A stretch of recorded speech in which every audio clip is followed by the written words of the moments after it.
So you see a few cubes sitting in an art gallery and you think to yourself, this is the greatest hoax that anyone has ever pulled off. You immediately walk away, discouraged by the wide gulf between what you hope for when you walk into a museum and what they've presented to you. How did we get here? How could these cubes that the artist didn't even make with their own hands be important? This is the case for minimalism.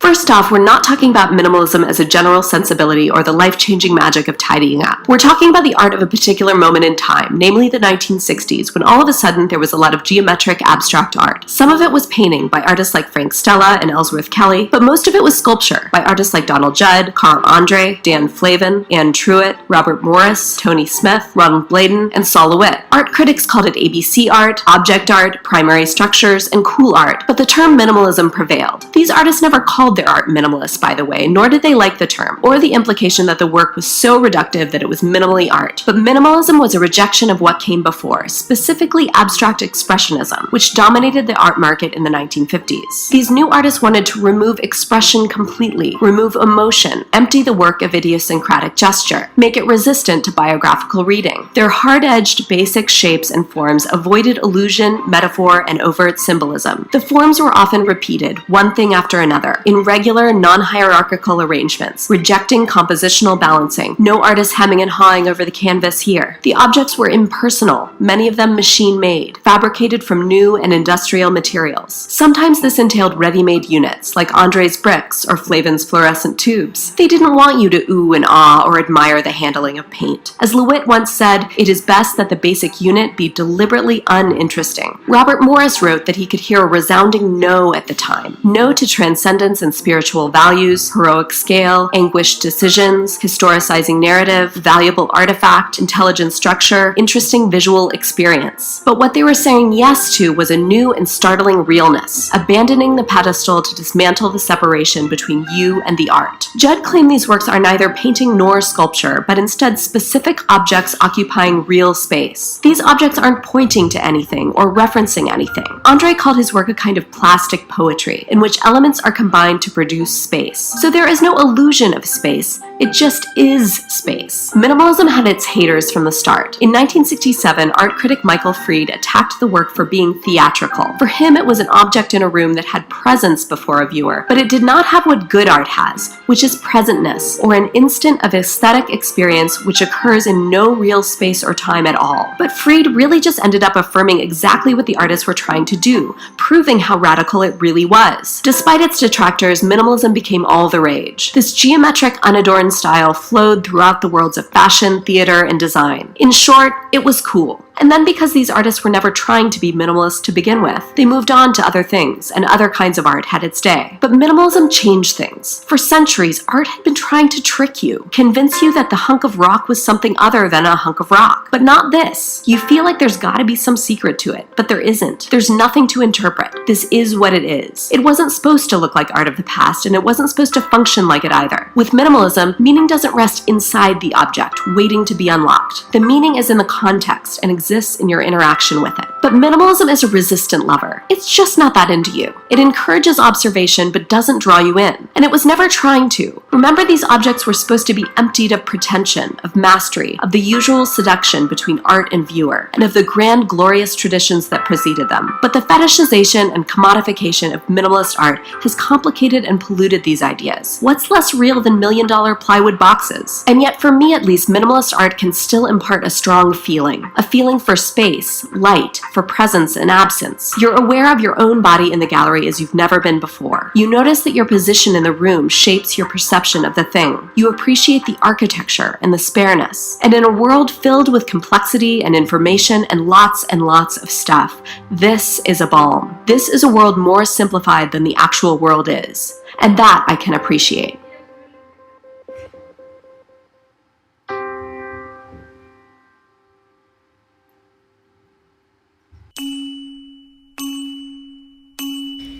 En la década del 60, una nueva generación de creadores impregnados por la cultura de los medios de comunicación, la publicidad, los avances industriales y tecnológicos, la cultura pop y la vida urbana, desafiaron y cuestionaron el modernismo plástico de comienzos del siglo XX. En estos años, el eje del arte contemporáneo se desplaza desde Europa hacia los Estados Unidos.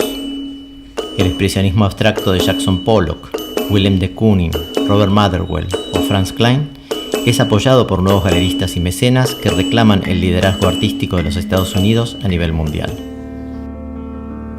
Hacia mediados de los 60, luego de la retrospectiva de Marcel Duchamp en el Museo de Arte de Pasadena en 1963, una nueva camada de jóvenes redescubre el legado del dadaísmo y comienza a cuestionar la sobrevaloración del gesto en el expresionismo abstracto.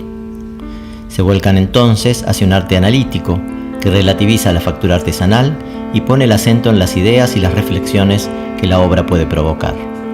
Los ladrillos empleados por Carl André o los tubos fluorescentes de Dan Flavin son ejemplos del uso de materiales industriales o ready-made que componen estas obras. Trabajan a partir de bocetos y proyectos, dejando de lado la espontaneidad. Se interesan en la historia del arte, las teorías estéticas, la filosofía y la investigación social. Incluso, muchos formulan sus propias teorías y sostienen posiciones firmes sobre el arte y la cultura de su tiempo. En este contexto surgen las prácticas que conocemos como minimalistas, postminimalistas y conceptuales. Una de las figuras claves del minimalismo es Donald Judd, quien en 1965 publica el texto Objetos Específicos, en el cual se sientan las bases de esa corriente. En la elaboración de sus obras, Judd utiliza volúmenes geométricos neutros, de producción industrial, que secuencia de manera uniforme con el fin de impedir cualquier tipo de ilusionismo, metáfora, simbolismo o identificación emocional. Este método compositivo, módulo más repetición, es uno de los pilares del minimalismo y se lo encuentra, además, en la danza y la música minimalista de autores como Lucinda Childs, Steve Reich y Philip Glass.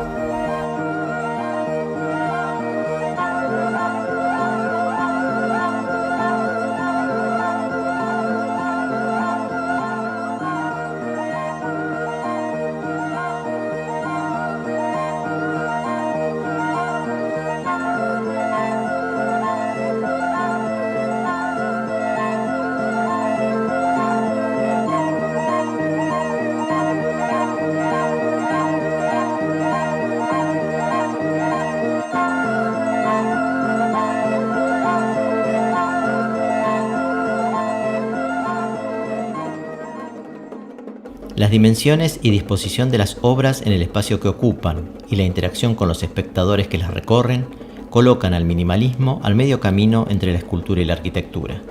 Las obras minimalistas ya no se enaltecen en pedestales, como sucedía con la estatuaria clásica, sino que comparten el mismo lugar físico que el espectador, generando una presencia más mundana y terrenal.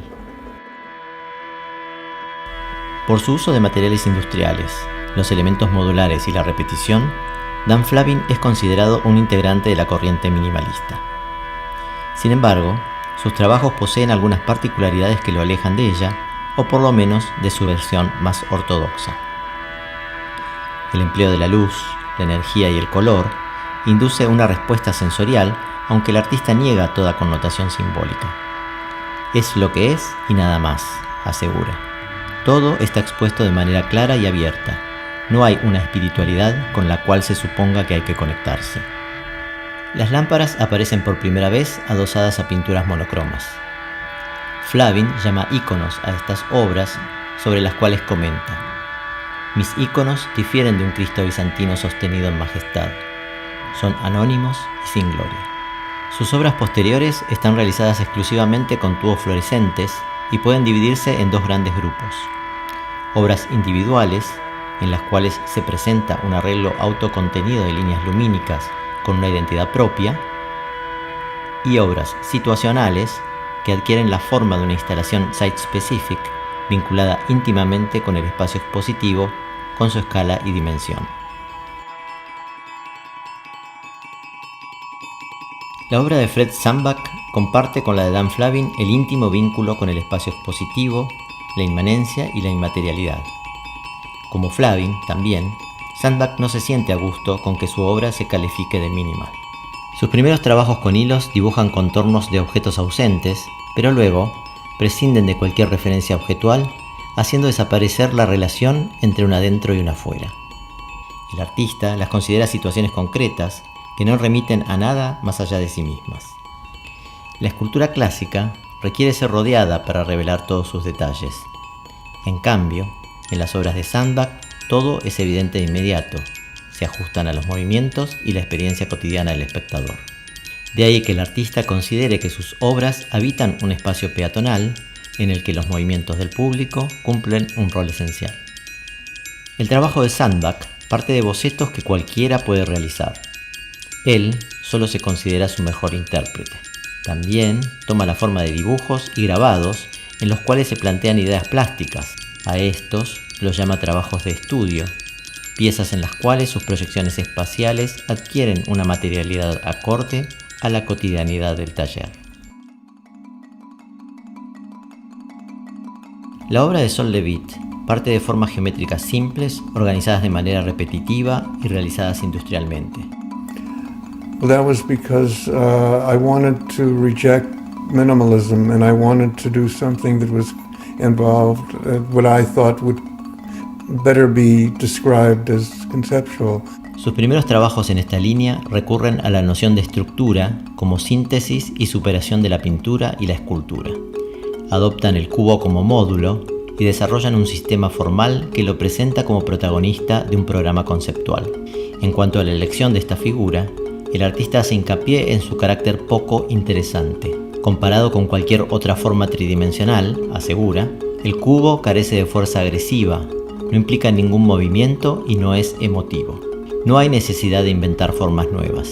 El cuadrado y el cubo son eficientes y simétricos.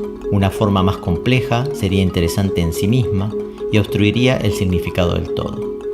A medida que avanza en su investigación, los sistemas se tornan cada vez más complejos. Posteriormente, introduce la grilla como contrapunto bidimensional y la serialidad como patrón de evolución que sugiere una secuencialidad abierta o narrativa. El dibujo, que antes funcionaba como boceto, comienza a independizarse y se demuestra un medio ideal para nuevos planteos sistémicos. En 1968, LeWitt comienza a presentar grandes dibujos realizados directamente sobre las paredes. Los primeros se basan principalmente en líneas, pero tras mudarse a Italia a finales de los 70, cobran protagonismo los colores planos y saturados. Como artista conceptual, solo se ocupa de los diseños y delega la ejecución material a sus asistentes. Para asentar su posición como artista, en 1967, LeWitt publica sus párrafos sobre el arte conceptual y luego sus frases sobre el arte conceptual, dos textos programáticos del conceptualismo. En ellos, entre otras cosas, establece: los artistas conceptuales son más místicos que racionalistas. Arriban a conclusiones a las que la lógica no puede llegar. Las obras de arte pueden entenderse como un conductor que va de la mente del artista a la del espectador. Una vez establecida la idea de la pieza en la mente del artista y decidida la forma final, el proceso se lleva a cabo ciegamente.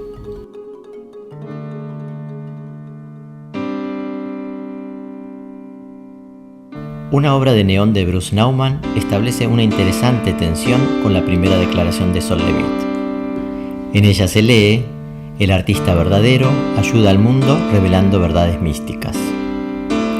Más allá de la veracidad o no de su afirmación, lo cierto es que esta pieza muestra un uso de la luz por completo diferente al de Dan Flavin. Nauman se aparta de las investigaciones estrictamente formales para desarrollar una obra atravesada por su tiempo, sus intereses personales y su subjetividad. Bruce Nauman es, ante todo, un creador multidisciplinario. Como los artistas conceptuales, parte de ideas y luego elige el mejor medio para materializarlas. Su obra es muy difícil de catalogar, aunque por alguno de sus trabajos y por su momento de aparición en la escena artística, se lo suele caracterizar como post-minimalista. El post-minimalismo reacciona contra la rigidez geométrica e idiosincrásica del minimalismo a través de una producción sensible, orgánica, abierta y provocadora. Una de sus figuras más notables es la escultora Eva Hesse, con quien Nauman comparte varias exposiciones. Entre las múltiples producciones de Bruce Nauman se destacan un conjunto de películas y videos realizados a finales de la década de 1960.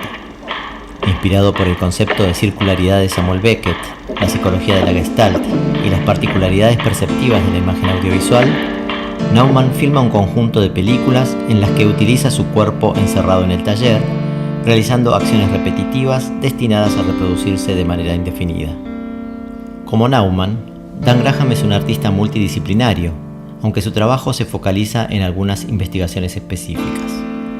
Una de ellas tiene que ver con las formas en las cuales la arquitectura y el video inciden sobre nuestros modos de concebir el espacio, el tiempo, el cuerpo y la subjetividad.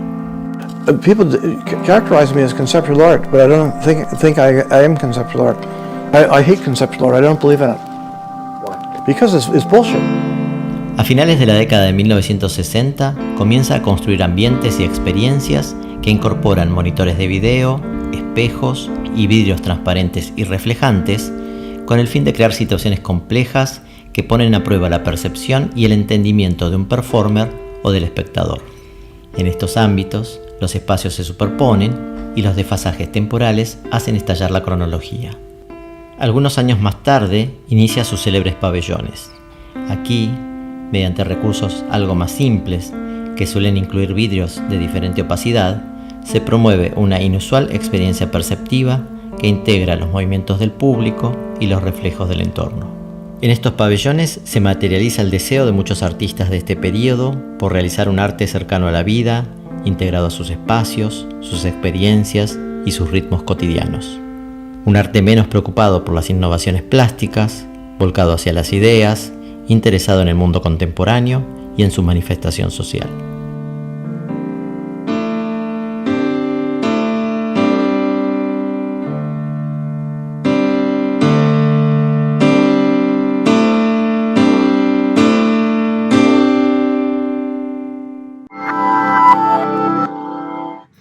You're in a museum. In one room, you admire an exquisitely rendered painting of a lush garden by Spanish artist Santiago Rusiñol. In another, you encounter one of the most famous paintings in the world, a monumental work by Picasso that bowls you over with its dynamic composition of abstracted but still recognizable figures and forms, telling you of the horrors of the 1937 bombing of the village of Guernica during the Spanish Civil War. And in another room, you come across something completely different, a picture of a chair, and a blown-up dictionary definition of a chair by Toledo, Ohio-born artist Joseph Kosuth. What the actual... Can we really call this art? This thing that is entirely unlike those other things in the rooms before it, that exhibits no technical skill and transports you to nowhere but right where you are, in an empty feeling, slightly chilly gallery? How can this be art? And what am I supposed to do with it? This is the case for conceptual art. Kosuth made this work in New York in 1965. In the years leading up, the Equal Pay Act had been passed, President John F. Kennedy was assassinated, the Civil Rights Act was freshly signed into law, and the Vietnam War and protests against it were in full effect. The decade's identity as one of countercultural revolution was crystallizing, and the art of the time likewise reflected a widespread questioning of tradition. There was pop art, and minimalism, and happenings, and fluxus. Paintings, when they did happen, were coming off of the wall and invading your space. And there was also this thing that Kosuth was doing, which came to be called conceptual art. In 1967, artist Sol LeWitt explained it like this: in conceptual art, the idea or concept is the most important aspect of the work. It means that all the planning and decisions are made beforehand, and the execution is a perfunctory affair. The idea becomes the machine that makes the art. For LeWitt, this often meant creating specific instructions and diagrams for large-scale wall drawings that could be carried out by others. Even after LeWitt's death, a draftsperson, or many of them, can make the drawing happen, as long as the instructions and certificate of authenticity are on hand. The resulting works can be magnificent, but it's not the individual touch of the artist that makes them so. It's the idea, supported by proper execution. Sometimes people were the machines that made the art. Like for a 1969 piece, Vito Acconci challenged himself to follow randomly selected passers-by until they entered a private space. He said of it, "I'm almost not an I anymore. I put myself in the service of this scheme." And sometimes it was actually machines that were the machines that made the art. Ian Byrne's Xerox book came to be when he photocopied a blank sheet of white paper and then copied that copy, and so on and so forth 100 times, with more and more visual noise appearing as he went. Documentation is often how we come to know about conceptual art. And that's okay because the physical presence is secondary to the idea that brought it into being. You didn't have to be there to see Eleanor Antin parade 50 pairs of rubber boots on a trip around California and New York. She took photos and made postcards of them and mailed them to hundreds of artists and museums and libraries and friends. And when you see one of those postcards or hear about them in a YouTube video, your understanding isn't really distorted or diminished. Art critic and curator Lucy Lepard described what was happening at the time as a dematerialization. It wasn't often as literal as John Baldessari's cremation piece of 1969, in which he burned all of his paintings and had the ashes interred in a wall of the Jewish Museum, because materials were almost always involved. It's just that they were often ephemeral: maps, diagrams, photos, books, or at least not the primary concern. Even molten lead became fleeting, as much as it can be, in the hands of Richard Serra, who in the late 60s focused on action and process over finished object. None of his original splash or cast pieces still exist. They were made for temporary shows and discarded after. Uniqueness wasn't important. He has since made new iterations following the same procedure. More characteristic of conceptual art is Douglas Hubler's Duration Piece No. 6, for which he made a rectangle of sawdust in a doorway and documented it every half hour for 6 hours. The sawdust was then cleared away, and what you see here is the final piece. Hubler said at the time, "The world is full of objects, more or less interesting. I do not wish to add any more. I prefer simply to state the existence of things in terms of time and/or place." Which brings us back to those chairs, because what Kossuth is doing is pointing out the existence of things in time and place, taking it a few steps further than when Magritte reminded us that this painting of a pipe is not a pipe. Like when we look at this painting of a chair, we know it's not a real chair, but we're probably not thinking about how it's a kind of sign we recognize as indicating a chair. Just as a dictionary definition is a verbal sign that points to something in the world, and a photograph is a visual sign that points to something that is or used to be in the world. Which of these three chairs do we perceive to be more chair than the other, especially now that this real one is in a museum collection and will likely never be sat in again? If this putting regular stuff in a museum sounds familiar, it's because Duchamp, who made conceptual art way before it was cool or even had a name. In 1913, Marcel Duchamp attached a bicycle wheel to a wooden stool and called it a ready-made work of art. It was art because he said it was, and because he put it in a gallery. Kossuth's operation here is similar. He said the art consists of my action of placing this activity in an art context. But the art context didn't have to be a gallery. Sure, there were exhibitions that chronicled this kind of art, but more often the art was its own means of distribution. Seth Siegelab thought of his Xerox book as an exhibition venue in itself, giving each artist included 25 pages to make a work that responded in some way to the format. An Kawara made art by documenting his everyday life and mailing news of it on postcards to friends, acquaintances, and art collectors. Eleanor Antin photographed herself naked every morning to document her weight loss of 10 pounds over the course of 37 days. And Mary Kelly recorded the activity of taking care of her young son, reflected on motherhood and conversations with him, and eventually allowed him to scribble over her documentation.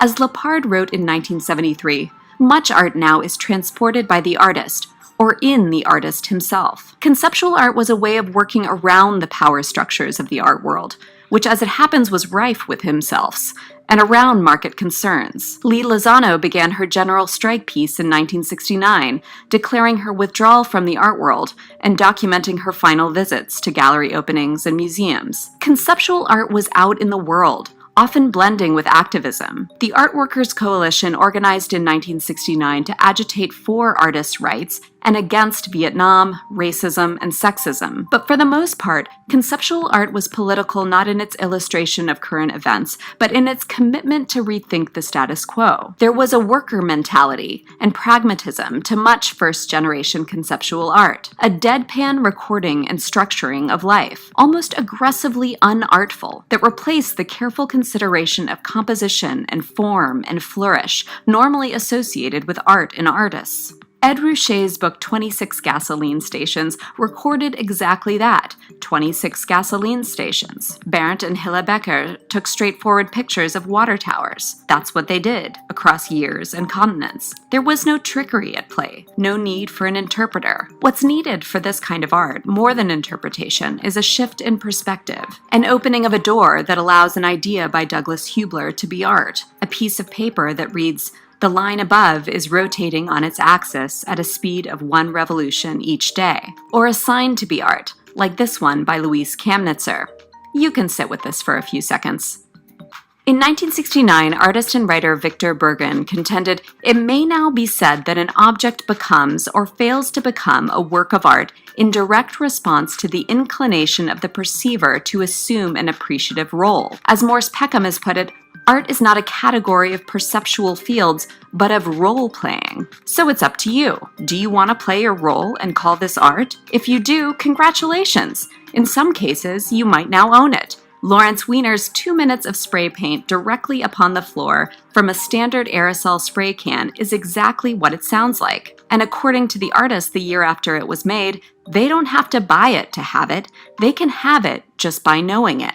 We're used to art galleries being places where visual experience reigns supreme. But conceptual art asks us to understand the gallery experience as never having been purely visual, always informed by our other senses, the art's context, and the invisible perceptual operations happening in our minds to process it. Conceptual art has given us new words to describe what we encounter, and new levels of interaction. We can still appreciate a masterful painting, but in a world after conceptual art, we do so with our blinders off, understanding that art is composed of signs, it illustrates, it lives in specific buildings, it decorates rich people's homes.